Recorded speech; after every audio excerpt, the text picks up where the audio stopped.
Hello everyone and welcome to today's video. Today we have a very important video to talk about for a preview of Tuesday's very important 2026 Virginia Congressional Redistricting Amendment. Now, the nuance and the overall legal writing of the amendment is a little bit more complicated, but at face value, what this referendum essentially does is this referendum will say whether the Democrats can redraw the Virginia House map for 2026, 2028, and 2030 and ultimately gerrymander out most of the Republican-held seats in the House right now for the federal U.S. House elections into giving them more Democratic-friendly seats. So first things first, I'm setting the scenes for this amendment, then I'm going to go through the more specifics of it, then I'm going to do a brief look at the election results, and then an election prediction for this race. So this amendment, the yes side and the no side. The yes is supported by most Democrats, the no is supported by most Republicans. In terms of how this race is currently looking right now, the political markets believe that the yes side of it passing is very likely to happen at roughly about 86% for the yes side to win. That's the Democratic side. As for early voting, already seems to be a good amount of interest in this referendum on Tuesday. There's been roughly about 1,074,205 early voting, of about 410,000 ballots requested, 282,000 ballots returned or so.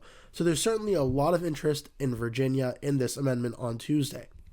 Now, Virginia is important to talk about because just a few months ago in November, we covered the 2025 Virginia governor's race. And what happened on that election, sort of like a trend we've seen for 2025 and 2026 and all of these special elections that have taken place, is that the Democrats outperformed, and they outperformed hard. Abigail Spanberger, the Democratic candidate, defeated Winsome Earl Sears, the Republican candidate, 57.69 to 42.31. Just to give you an idea, because you see a lot of red counties in Virginia, you see a handful, or honestly a lot of blue counties as well. Here's the map of how the race swung from 2021 when the Republican Glenn Youngkin won to 2025 when Abigail Spanberger won. Every single county in the state, even the ones on bordering West Virginia that are very Republican, every single county in the state shifted towards the Democrat Abigail Spanberger, including some key toss-up areas like Virginia Beach was shifted roughly about 13 points, Loudoun County and Fairfax County, Fairfax 17 points, Loudoun 18.29, Prince William roughly about 19.5%. The Democrats won, and they won big everywhere really across the state. So that's 2025. So why am I showing you this? Well, the track record has been in 2025 and 2026, as I mentioned, the Democrats have essentially won in every single race that they've been in, or they massively overperformed in areas that Donald Trump won by a lot. For instance, there were two House races in Florida that were like Republican plus 30 districts. In the special elections to fill them, the Republicans still won, but they only won around 10 points or so in those races. So the Democrats have either won or outperformed big. Now, Virginia, which voted in 2024 at the presidential level for Kamala Harris by 5.8%, the Democrats are favored to do very well in this race. And the polling, which I'm about to show you, certainly seems to suggest that as well. So, looking at this redistricting amendment overall for this race, this is the current House map in Virginia right now. So this is what the map looks like. The Republicans hold the 9th District, 6th District, 5th District, 1st District, and the 2nd District. Now, some of these races are more competitive than others. On the current map, the 2nd District and 1st District are looking to be very competitive anyway, but the 7th District is also looking to be competitive. That's held by a Democrat right now as well. The proposed map, which if this amendment passes, it'll usher into place a new map where essentially the 2nd District and the 8th District go from being very competitive to being Democratic leans. The 7th District essentially is locked up, and the Republicans only have one real district left in the 9th District. And I'll be showing that in just one moment. So the 2026 Virginia Redistricting Amendment is a legislatively referred constitutional amendment that will appear on April 21st, 2026 ballot in the state of Virginia. This is where the nuance comes in. If passed, the state legislature would temporarily regain the power to draw the state's congressional districts, which are currently drawn by a bipartisan commission.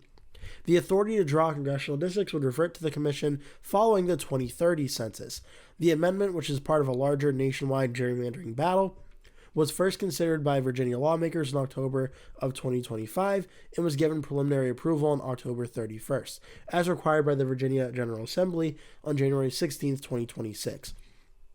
Now, the next two paragraphs here talk about the back and forths of the legal issues of Republicans trying to stop it from appearing on the ballot, Democrats appealing to the Virginia Supreme Court, and ultimately winning on that aspect, causing a referendum on the vote that's going to be taking place on Tuesday.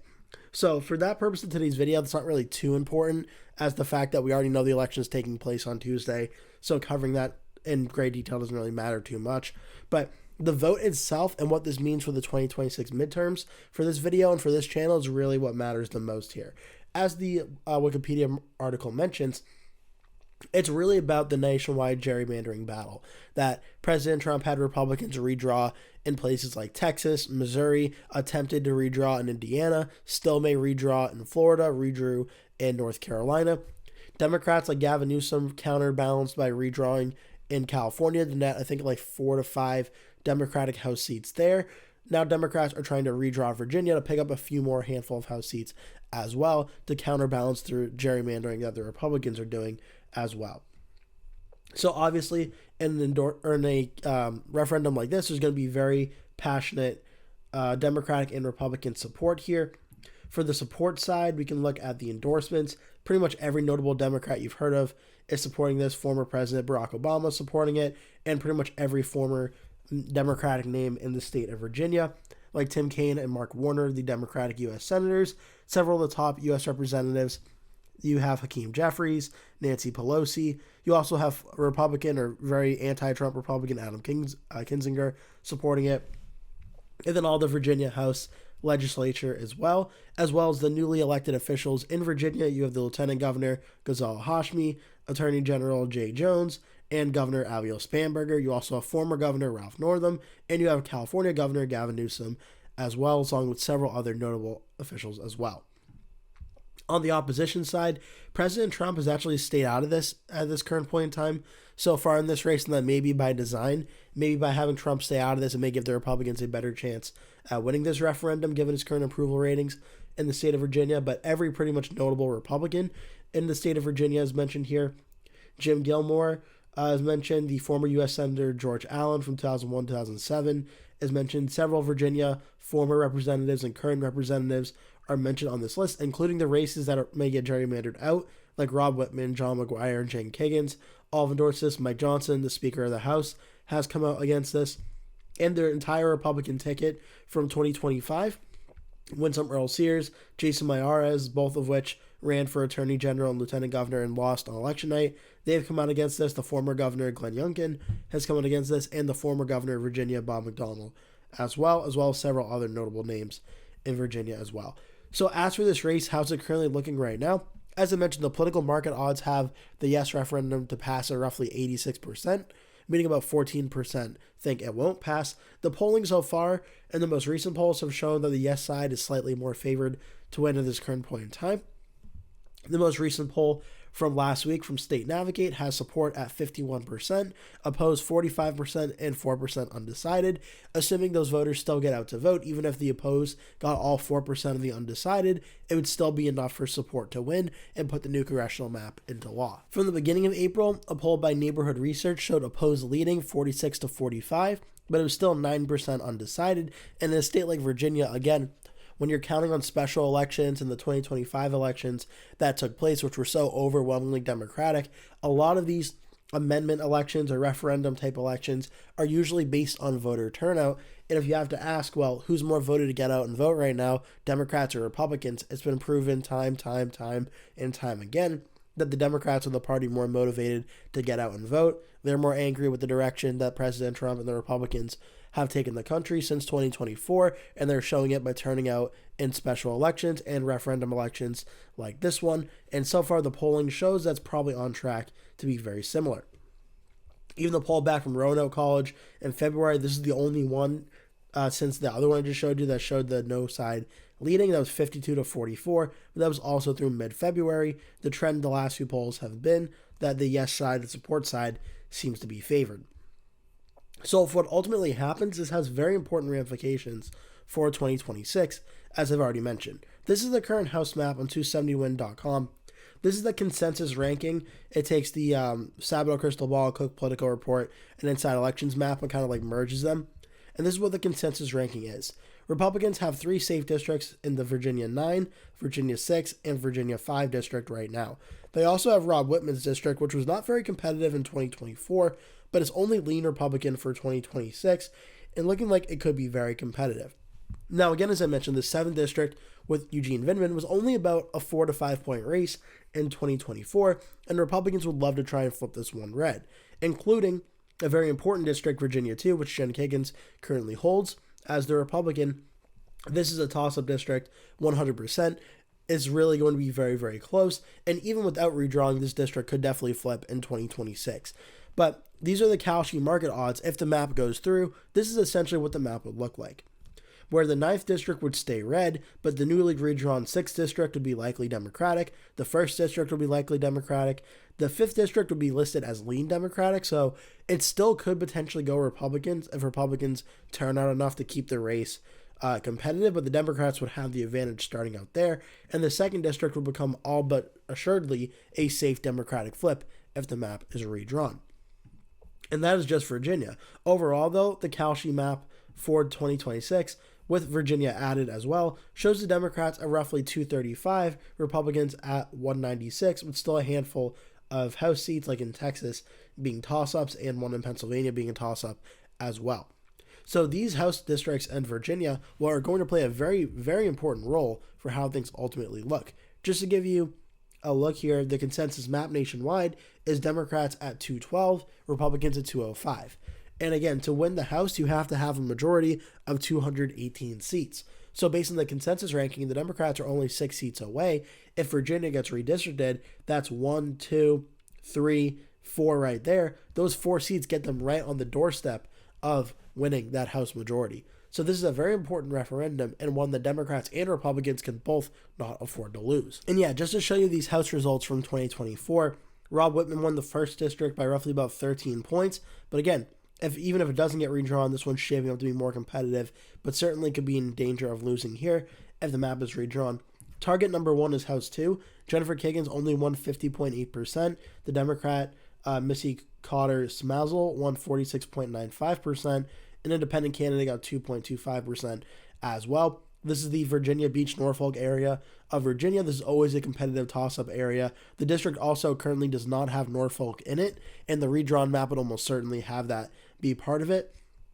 And I believe that is Scott's district down here. Yeah, he has Norfolk as part of his district, and that's drawn into it. This is almost assuredly a Democratic flip that the referendum will do, so very important one there. The 4th district, a safe Democratic district, sort of through Richmond throughout the central part, or the part to the west of the Norfolk, Virginia Beach area. The 5th district wasn't too competitive. John McGuire won it by roughly about 15 points in 2024, but it would have become essentially a toss-up to a lean Democratic district if it is redrawn. The 6th district, Ben Klein, safe Republican. This one could potentially be redrawn through the D.C. suburbs and through the central part of the state with Richmond, and maybe becoming more competitive as well. Vindman, who won this district, the 7th district, against Republican Derek Anderson, only won it 51.32 to 48.68. So this is a very competitive district that Democrats, by redrawing the map, would certainly want to try and make more Democratic and not have to spend as much resources in that district. So that's going to be a very important one to watch for. The 8th district's currently solid Democrat already. The 9th district's going to remain probably safe Republican, even if it is redrawn, just given this is one of the most Republican areas, not just of the state, but of the entire country as well. Lastly, the 10th district with Subhas Subramaniam. This was a roughly 5-point district as well. This is expected to get bluer in the redraw as well, but this is a competitive area the Democrats are favored in that they would shore up as well. Lastly, the 11th district, Jerry Connolly, safe Democratic, right outside of D.C., going to remain safe Democrat either way. Lastly, for my brief election prediction for how I think this is going to go on Tuesday, obviously, past Democrats reject Republicans. How I currently have it going, the trend has been very, very clear as I've laid out in this video. The Democrats are the party that has the momentum. They're the party turning out to vote. Their voters are turning out to vote in droves. Independent voters are going Democratic in a lot of these special elections. That alone, I think, would give the Democrats an edge in an election like this one. Being in Virginia, which we just saw elect a Democratic governor by about 15 points, alone should tell you that the Democrats are favored. The question is going to be the margin. Do the Democrats win by more than 15% in this referendum? The polling thus far suggests that this should be a more competitive election than the governor's race did. At already 45% of the vote is shored up for the Republicans based on the most recent poll. So even with that, if the other 4% go to the Democrats, it would still be about a 9 to 10 point lead. So I'm not going to go so far in saying the Democrats are going to win by a safe Democratic margin, but I think a likely Democratic win, which falls in between 5 and 15%, is how I currently have it projected for right now. But I do think the Democrats are going to win. I think the referendum is going to pass, and I think the new map for 2026 is going to redraw a lot of the Republican seats out and give the Democrats about a 4-seat pickup in the state or Commonwealth of Virginia for the 2026 midterms. I hope you enjoyed this video. Make sure to like and subscribe. If you did, leave a comment below. Tell me all your thoughts and anything you want to leave down there.